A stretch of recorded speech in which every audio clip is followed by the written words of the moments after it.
क्या अरमान बचा पाएगा अभीरा को? क्या मायरा की जिंदगी आ गई है खतरे में? और कौन है वो रहस्यमय जलेबी भाई जिसका सच बदल देगा पूरी कहानी? बांट देना। मैं अरमान से नहीं मिल पाई तो मुझे माहिरा के बारे में कौन बताएगा? इतनी लंबी लाइन में खड़ा होना मेरे लिए मुश्किल है। अगर खाना खाना है तो चुपचाप लाइन में लगो। केसरी, तुम मेरी जगह आ जाओ। आज मेरी तबीयत ठीक नहीं है। मजाक मत करो। अभीरा के देखा देखी थोड़ा सुधर जाओ केसरी। भगवान जाने तुम किस मिट्टी की बनी हो। उसी मिट्टी की जिससे केसरी बनी है। तू सर्दी की धूप है और वो गर्मी की आग। तुझमें और उसमें जमीन आसमान का फर्क है। लेकिन दर्द दोनों को बराबर सताता है। उसे देखकर ही पता चल रहा है कि वो कितनी तकलीफ में है। ऐसे में मैं उसे खाने की लाइन में कैसे खड़ा रहने दूं? वो अपनी बेटी से दूर है और अपने वकील से भी नहीं मिल पाई।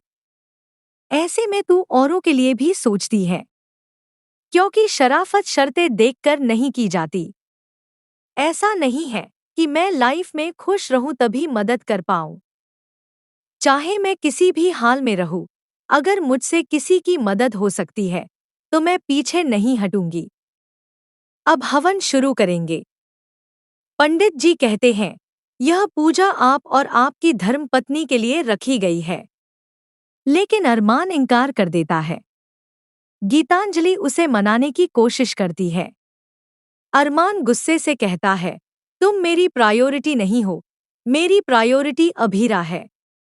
क्रिश और तान्या को पूजा के लिए बुलाया जाता है। घर में तान्या को सिखाया जाता है कि बड़ों से सिर्फ जी हाँ कहना है, लेकिन पर, मगर, अगर ये शब्द हमें पसंद नहीं। इसी बीच मायरा बेहद दुखी है।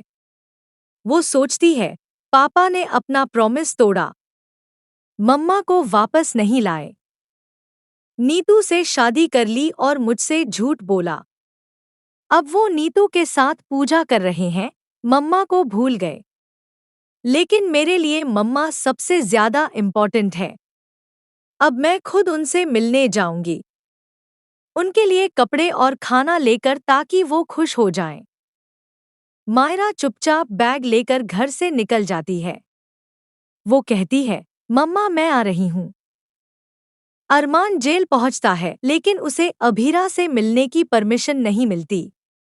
जेलर कहती है, अभीरा ने जेल का नियम तोड़ा है, चोरी छुपे फोन पर बात की, इसलिए विजिटेशन राइट्स कैंसिल कर दिए गए। अरमान गुस्से से कहता है, वो निर्दोष है, कोर्ट से ऑर्डर लेकर ही मैं उसे मिल पाऊंगा। उधर मायरा अकेली जेल का रास्ता पूछती फिर रही है। लोग उसे रोकते हैं, लेकिन वो अड़ी रहती है, मुझे अपने पेरेंट्स से मिलना है।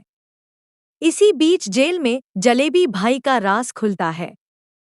वो बताती है, मेरा पति राक्षस था।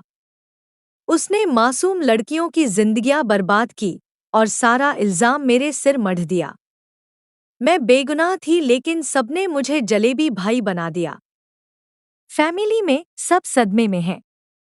अरमान अकेले अभीरा को बचाने की कोशिश कर रहा है, लेकिन मायरा किडनैप हो जाती है। काजल को सब दोषी ठहराते हैं कि उसने मायरा को रोकने की कोशिश क्यों नहीं की। अरमान गुस्से और दर्द में सबको छोड़ अकेला निकल पड़ता है। फिर एक नया मोड़ आता है। एक फाइल सामने आती है जिसमें एक और औरत की निर्दोषता छिपी है। अरमान को शक होता है कि सच्चाई अभी और गहरी है। आखिरकार नए सबूतों के आधार पर अदालत कहती है, मिस अभीरा शर्मा बेगुनाह है। और इसी के साथ कहानी ले लेती है नया मोड़। माँ और बेटी के मिलन की भावुक घड़ी पास आती है।